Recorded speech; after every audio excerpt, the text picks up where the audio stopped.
I'm Adam, that's Lenny, this is Gear and Far, and this is the B&B Offroad bash plate for my Tenere 700 and Fender Eliminator kit. So B&B Offroad have been on my radar for a little while. They are a family-owned business and they make their products in Australia. My riding buddy Dane lives in Ballarat and they're actually based in that area. He also swears by their gear and he's actually already fitted their skid plate and Fender Eliminator kit to his Honda Transalp. So I'm looking forward to matching it with him with my Tenere 700 and comparing the look of the two when we've got them next to each other next time we're riding together. So when it came to selecting the right skid plate for my Tenere 700, I had 4 considerations in mind. The first, obviously, was protection. The second was aesthetics. The third was quality of the materials. And the fourth was weight. So the B&B Offroad skid plate for the Tenere 700 is a 5mm 5083 aluminium plate. That is a heavy duty aluminium and it satisfied me that it was going to take a pretty decent hit. It has really high quality welds as well and some other important elements of the protection that I needed to prioritize. When I bought the bike, it had lowered suspension links and so I got used to wrenching on it by removing those links and refitting the OEM links on the rear suspension. That also gave me an insight into just how exposed the rear linkage is for the suspension. So the B&B Offroad skid plate comes with a polyethylene linkage guard. That comes down and under off the rear of the skid plate. I figured if I'm going to go a skid plate that's going to protect all of the undercarriage of the engine so I can get out of the bush if I take a heavy hit, it's no good to me if that same heavy hit is going to take out the rear linkage. The last ingredient for me on the protection front was to ensure that it had adequate engine protection on the sides as well. So there are a range of things you can do to protect the sides of the engine and the engine covers on the Tenere 700. I do already have some lower crash protectors fitted on the bike. And the great thing about the B&B Offroad skid plate is it includes these wings off the side of each side of the skid plate that helps protect the more vulnerable engine cases. Then of course there's the look of the thing. I'm not going to lie, my preference here was always the factory rally skid plate from Yamaha. It's a pity about the cost, it definitely looks the goods, it makes sense, it's from the factory. The B&B Offroad thankfully is one of the nicer looking skid plates. Some of the things that mattered to me were how the holes were arranged for aeration, what the finish looked like in the welds in particular, and was there any layering extra graphics. I went with the polished aluminium variant of the skid plate. I decided to try and match what comes from factory with the OEM skid plate as much as possible. If I had my choice and full control over the finishes, I probably would have preferred a matte aluminium, I think, but the polished one does a really nice job and hopefully I'm going to be able to keep it clean over time. So then we had weight. The challenge here is it's a compromise. If you're going to go lightweight, you're going to go high risk. If you're going to go heavyweight, you're going to lower the risk, but you're going to affect the enjoyment of riding the bike out in the bush. For me, a really heavy duty aluminium was probably going to hit that sweet spot. It's not the lightest thing in the world, it's about 3.8 kilograms, but then it's not the heaviest either. I didn't want to go plastic, I didn't want to go with the lightweight aluminium that's fitted on the bike because that's not going to take a hit out there in the bush. I think you do have to pay a little bit of a weight cost if you're going to add components like the protector for the rear linkage, which I'm happy to do. There are other ways to save weight on the bike. The Fender Eliminator is going to help out quite a bit, but also in the long run I'm going to be looking for a lithium battery, which is probably going to earn me back about that weight. Then of course you have the quality. I've been talking about this really throughout, but they do have a reputation for really strong products, the B&B Offroad crew. So it was a no-brainer for me. They're relatively affordable compared to a lot of the competitors that they have, especially compared to the Yamaha factory option. So that meant for me that it was going to be the right choice. And of course, there's nothing like a tidier tail on the motorbike. The Tenere is no exception. It's got quite the obvious fender on the rear. When it came to the fender eliminator kit finish, I actually went the opposite way to what I did with the skid plate. I went with the black powder coated variant. It seems like it matched again what the factory treatment is on the standard OEM rear fender for Yamaha. So again, that made sense to me to try and match it as close as possible to what the factory ships with. So with all that out of the way, let's go fit the product on the black.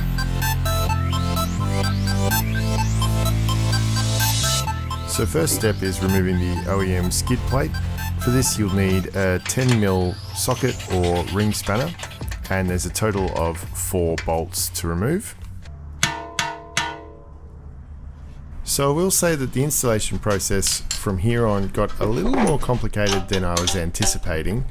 The included instructions are certainly helpful, but there were moments where I needed to look to some of the other published YouTube installation videos that were available, and even work through my own troubleshooting steps myself. For example, in this particular moment, I'm removing the rear brackets from the bash plate itself so that I can fit them directly onto the bike's subframe without having to balance the weight of the bash plate to fit them in place. I wish I could find my 12mm socket, that's for sure. Make this much quicker. So I'll put a bit of medium strength thread locker on this one.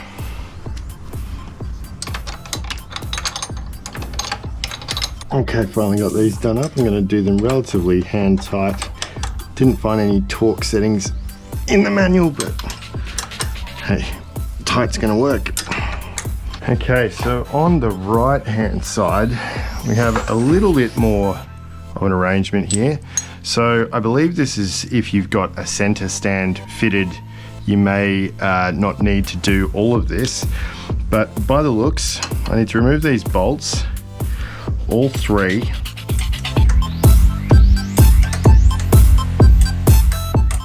What do we got here? 7, oh, it's also 12, okay.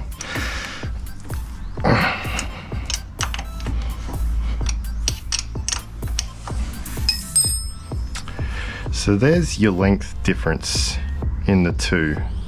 I'm going to need that spacer, I think, because if I have a look at that being placed there like that, we are now flush. Okay, so spacer it is, and I'm guessing then longer bolt it is.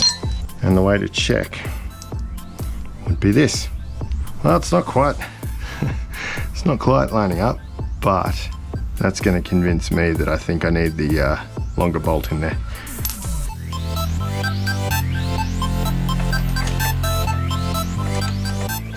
Yep, feels like I'm not going to max that out.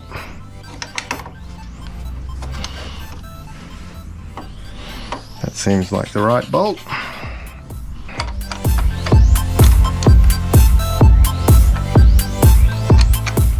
So at this point in the video, I'm also working out whether or not I should remove the front brackets from the bash plate.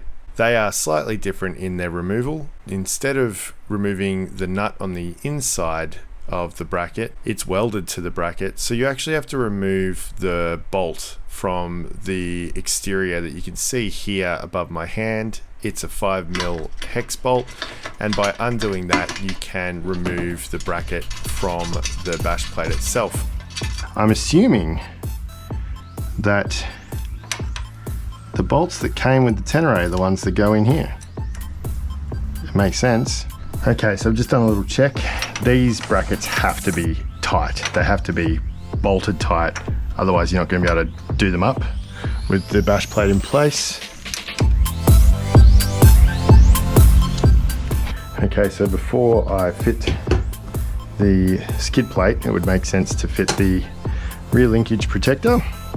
So of the 4 nuts and bolts that are needed to affix the linkage protector to the bash plate, the front 2 were relatively easy to put in place, but I will say that the rear 2 were a little bit fiddly and tricky. You do have to use a 10mm spanner to hold the nut in place in the recess in between the bracket for the protector and the main body of the bash plate, and then tighten it with your hand as you go before switching to the 5mm hex key to get it fully tightened.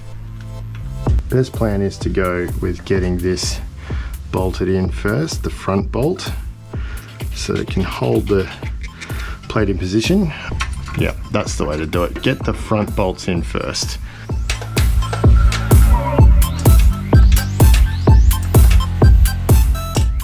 So this is the most annoying part. Unless you remove your brake pedal or something else, the only way to tighten this particular bolt is with a ring spanner. That's now tight. 5mm socket, 13mm spanner.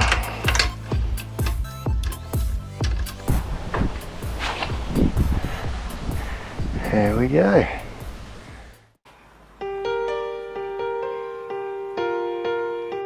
So first thing you're going to want to do is remove both the pillion and rider seats from the Tenere.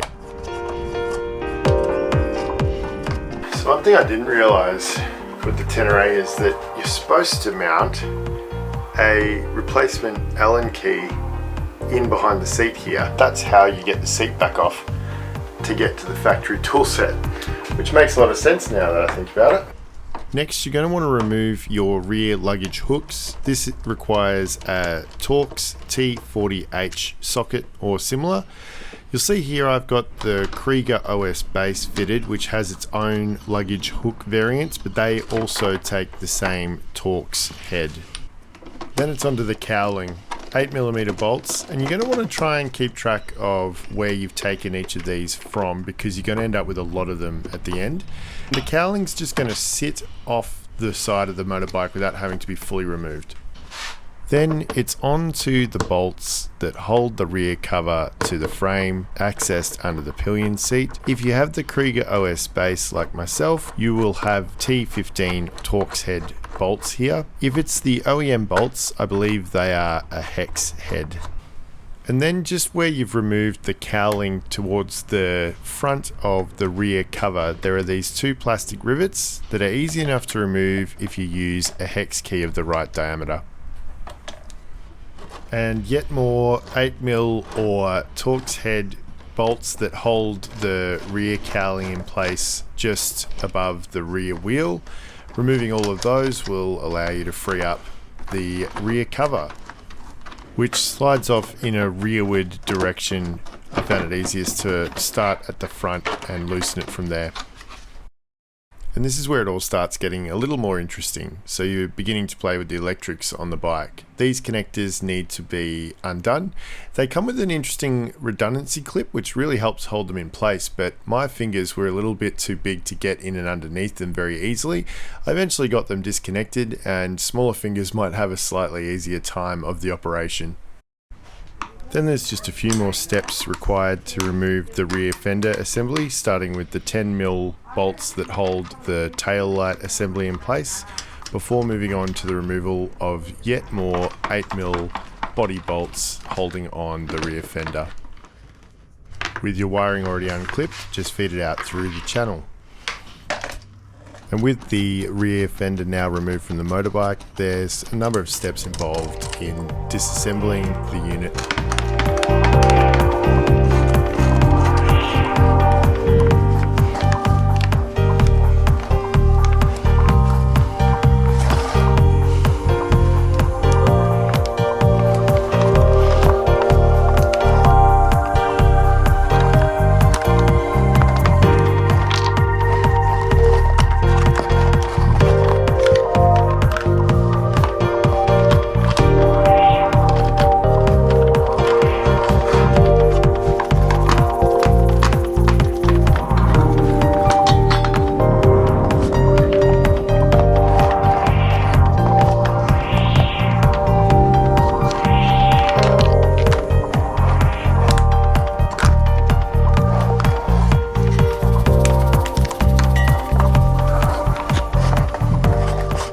Now as you get to removing the indicators from the OEM rear fender, pay attention to a useful tip that was contained in the original B&B off-road installation video, and that is to ensure that as you remove each indicator, you should line it up and immediately install it into the B&B off-road housing. This allows you to ensure that you've got the right indicator on the right side of the bike.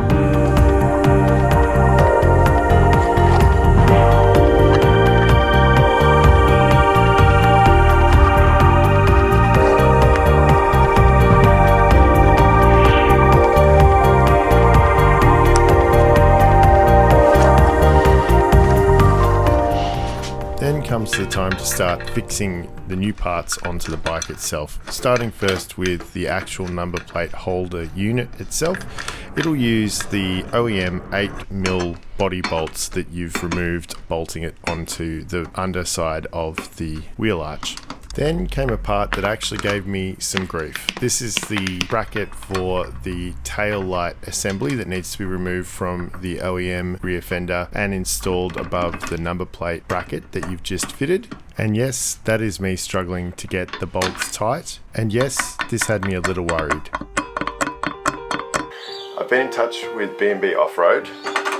That wobble's not really supposed to happen. They didn't have their demo Tenere around to try and do the measurements to check it out, but I did share with them that I had this idea for the grommets, rubber washers, or alternative bolt lengths. They said all that could work. They also suggested I could angle grind the factory bolts.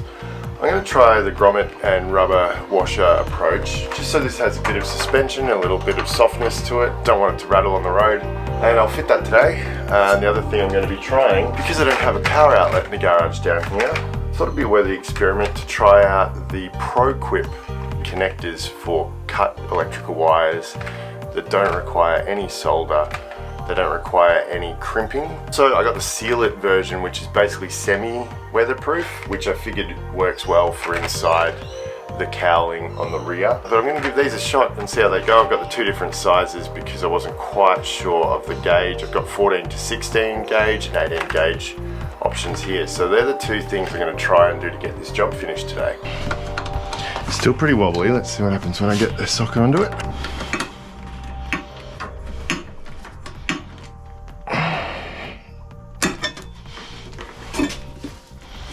There you go. All right, so we're gonna get the brake light back in.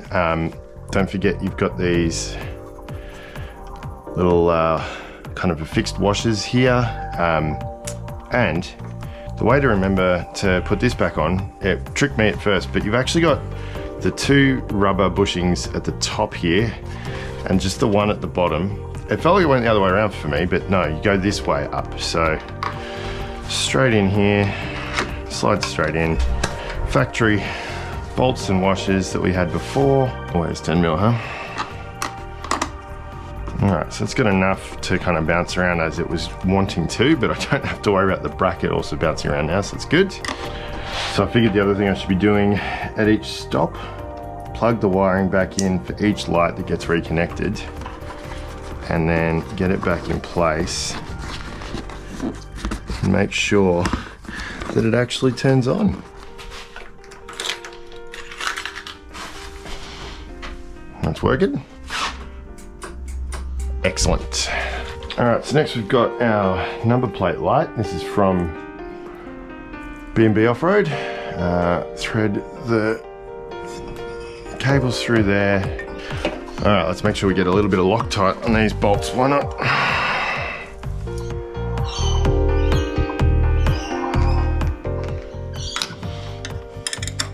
Don't want your number plate light rattling all over the place in the middle of the outback. Because I'm trying something other than solder with my number plate light, I'm going to do the wire reconnection piece first. So I'm a big fan of measure twice, cut once philosophy. So even before I remove the wiring from the factory fender, I'm just going to do a little test to make sure number plate light is all assumed to be in the right spot. So I believe it's this connector. So that's plugged in. There's the old number plate light. There we go. So that is going to dictate how long I cut this off at. Maybe about there. Bit of extra playing room. Honestly, a multi-tool always comes in handy, right? So just to get this sheath of insulation back a little bit, just chop through that, pull it back a little bit here. Here we go. We are at about 3/8. First one done. Second one done. The idea is you get one end, feed it through delicately, make sure you don't lose any wires. Then you connect this end, tighten it on.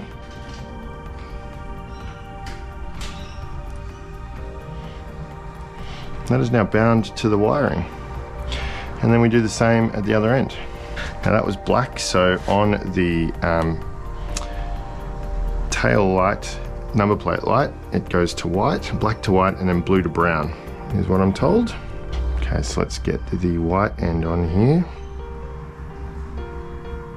So that's, I guess, a technique to note is it's easier to rotate the sheath when you're putting the first wire in, and then with the second wire, you actually rotate the male connector that covers the wire if you're working with relatively tight wiring like I am.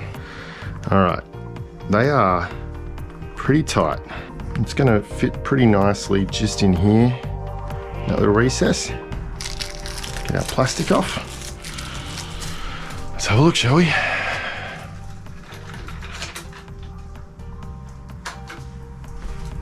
Well, hey. Figured it probably shouldn't hurt to put the reflector on the bottom. So I'll take this off the fender.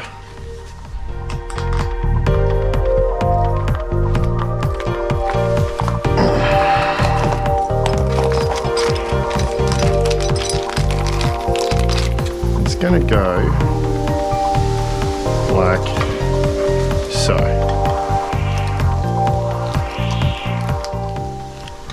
I reckon that might probably also want some thread lock.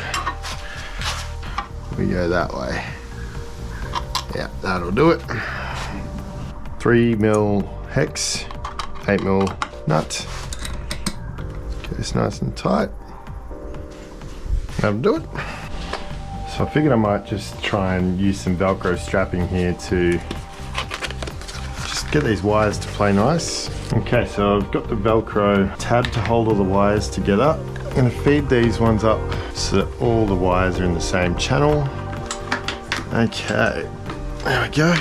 I think it's these bolts and washers that came in the Ziploc bag with the number plate light. I think they're the ones that are used to bolt the indicator box on at the top, closest to the front. All right, so I'll start from this side and try and get these wires where they need to be. So it takes quite a bit of fiddling. And you can kind of get your thumb up in here just to make sure it's doing the job. It's coming through where it's supposed to. All right, well, that's the first bolt in. Second bolt in. The wires can move, so they're not being pinched. That's good. Should be the 8mm ring spanner and the 3mm hex head. Yep. Can't forget to do these up as well.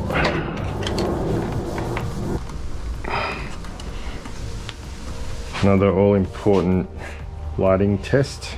Let's get these indicators plugged in. See if they work.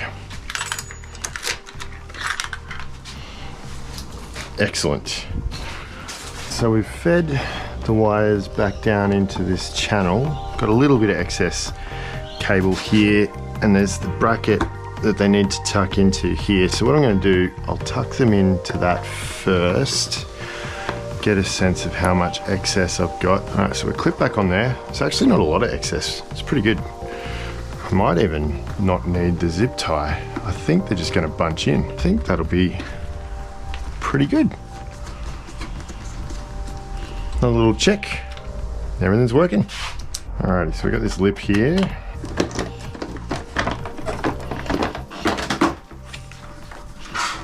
That looks about right. Just gonna hand tighten everything for now. Make sure it all goes in properly.